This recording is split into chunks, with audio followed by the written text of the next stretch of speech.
বাংলাদেশের সর্বশেষ গুরুত্বপূর্ণ আপডেট সংবাদে আপনাকে স্বাগত। শুরুতেই সংবাদ শিরোনাম, পরে বিস্তারিত।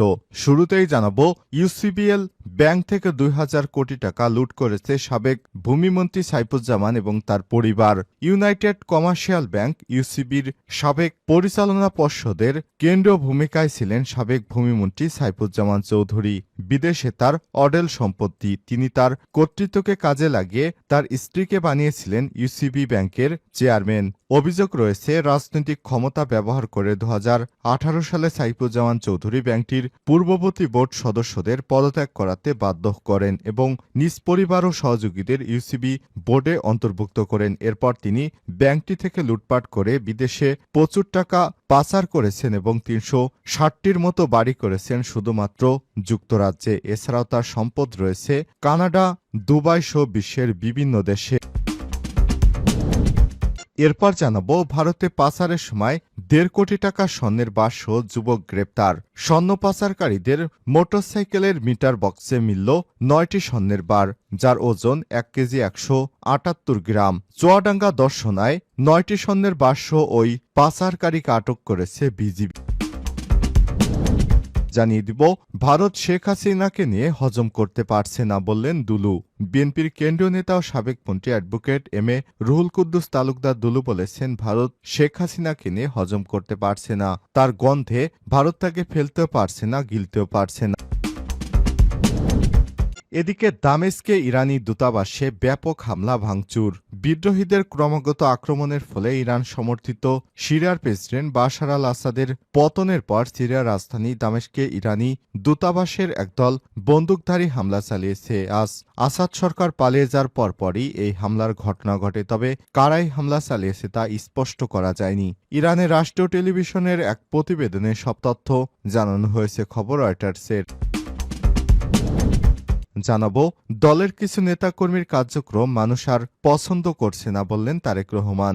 জনগণের ইচ্ছা অনুযায়ী আচরণ করতে নেতাকর্মীদের আহ্বান জানিয়েছেন বিএনপির ভারপ্রাপ্ত চেয়ারম্যান তারেক রহমান। এবং সর্বশেষ জানাবো, বিধ্বস্ত হয়েছে আসাদকে বহনকারী বিমান। ২ যুগ ধরে সিরিয়ার সিংহাসনে গেড়ে বসেছিলেন প্রেসিডেন্ট বাশার আল আসাদ, কিন্তু বিদ্রোহীদের অভ্যুত্থানের মুখে পতন ঘটে এই স্বৈরাশাসকের। দীর্ঘ ২৪ বছর ক্ষমতায় থাকার পর তিনি ক্ষমতা ছেড়ে দেশ থেকে পালিয়ে যেতে বাধ্য হলেন। আসাদকে বহনকারী উড়োজাহাজটির সর্বশেষ কোথায় গিয়ে পৌঁছেছে সে বিষয়ে এখনও কোনো তথ্য পাওয়া যায়নি। অনেকেই মনে করছেন তাকে বহনকারী উড়োজাহাজটি হয়তো বিধ্বস্ত হয়েছে কিংবা অজানা কোনো গন্তব্যে গেছে, সেটি এখনো স্পষ্ট করতে পারেনি কেউ। এজন্য অনেকেই মনে করছে জাহাজটি বিধ্বস্ত হয়ে আসাদ মারা গিয়েছে। প্রিয় দর্শক, এতক্ষণ শুনছিলেন সংবাদ শিরোনাম, এবারে বিস্তারিত। তবে তার আগে বন্ধুরা, অনুরোধ থাকবে এই সংবাদটিতে একটি লাইক দিন। এই চ্যানেলে আপনি নতুন হয়ে থাকলে আমাদের সংবাদটি দেখতে দেখতে চ্যানেলটি সাবস্ক্রাইব করে রাখুন। কমেন্ট করে বন্ধুরা আপনার মূল্যবান মতামত জানিয়ে দিন আপনি বিশ্বের কোন দেশ থেকে বা বাংলাদেশের কোন স্থান থেকে আমাদের সংবাদটি দেখছেন এবং শুনছেন। এবারে বিস্তারিত। ইউসিবিএল ব্যাংক থেকে ২,০০০ কোটি টাকা লুট করেছে সাবেক ভূমিমন্ত্রী সাইফুজ্জামান এবং তার পরিবার। সাবেক ভূমিমন্ত্রী সাইফুজ্জামান চৌধুরী বিদেশে অডেল সম্পত্তির প্রতিবেদন হয়েছে আন্তর্জাতিক গণমাধ্যমে। রাজনৈতিক পরিচয়ের পাশাপাশি ইউনাইটেড কমার্শিয়াল ব্যাংকের চেয়ারম্যান ছিলেন তিনি। অভিযোগ রয়েছে, রাজনৈতিক ক্ষমতা ব্যবহার করে ২০১৮ সালে সাইফুজ্জামান চৌধুরী ব্যাংকটির পূর্ববর্তী বোর্ড সদস্যদের পদত্যাগ করতে বাধ্য করেন এবং নিজ পরিবার ও সহযোগীদের ইউসিবি বোর্ডে অন্তর্ভুক্ত করেন। স্ত্রী রুকমিলা জামানকে চেয়ারম্যান এবং ভাই আনিসুজ্জামানকে নির্বাহী কমিটির প্রধান নিযুক্ত করেছিলেন সাইফুজ্জামান। ৫ই আগস্টের পর সবকিছু ছেড়ে পালিয়ে যান সাইফুজ্জামান এবং তার পরিবার।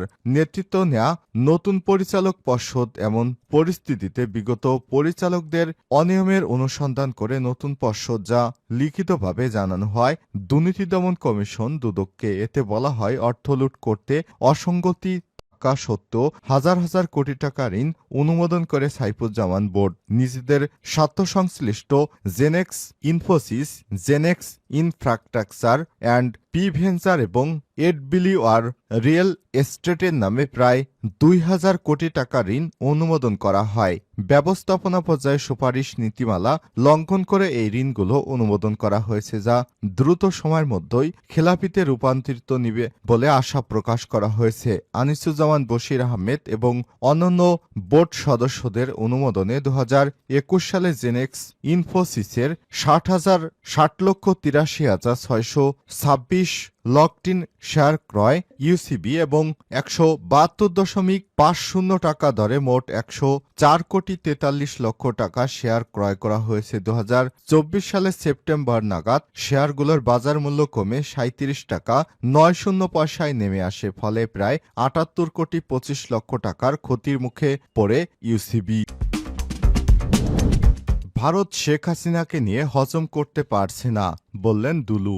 বিএনপির কেন্দ্রীয় নেতা ও সাবেক মন্ত্রী advocate M A Ruhul Kuddus Talukdar Dulu বলেছেন, ভারত শেখ হাসিনাকে নিয়ে হজম করতে পারছে না। তার গন্ধ ভারত তাকে ফেলতেও পারছে না, রুখতেও পারছে না, ফেলতেও পারছে না। রোববার ৮ই ডিসেম্বর বিকেলে বড়াইগ্রাম উপজেলা মহিলা কলেজ মাঠে জোনাইল ইউনিয়ন বিএনপির আয়োজনে বিশাল জনসভায় প্রধান অতিথির বক্তব্যে তিনি এসব কথা বলেন। তিনি আরো বলেন, ভারতে পাচারের সময় প্রায় ১.৫ কোটি টাকার স্বর্ণের বাক্স, যুবক আটক। স্বর্ণ পাচারকারী মোটরসাইকেলের মিটার বক্সে ছিল ৯টি স্বর্ণের বার। বিশেষ কায়দায় লুকিয়ে রাখা হয়েছিল এগুলো। পাচার করছিল ১ কেজি ১৭৮ গ্রাম ওজনের ৯টি স্বর্ণের বার। চুয়াডাঙ্গার দর্শনায় ৯টি স্বর্ণের বাক্স ওই পাচারকারীকে গ্রেপ্তার করেছে বিজিবি।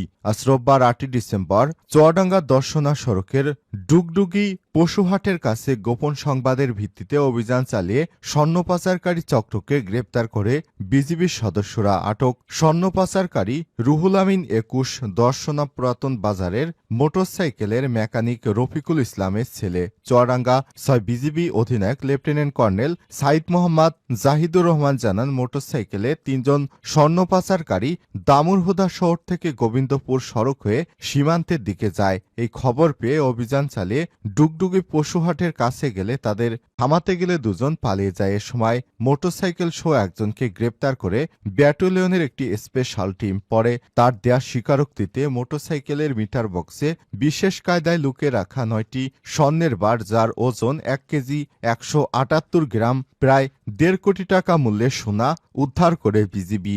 আটক স্বর্ণ চোরাচালানকারীকে দর্শনা থানায় সোপর্দ করা হয়েছে। তার বিরুদ্ধে মামলা দায়ের করা হয়েছে। সোনা উদ্ধার করার পর বারগুলো ট্রেজারিতে জমা দেওয়া হয়েছে। এছাড়াও একই দিন মেহেরপুরের মুজিবনগর এবং নাজিরকোনা বিওপি সদস্য অভিযান চালিয়ে বিপুল পরিমাণ ভারতীয় শাড়ি, 3 পিস ও চাদর উদ্ধার করেছে।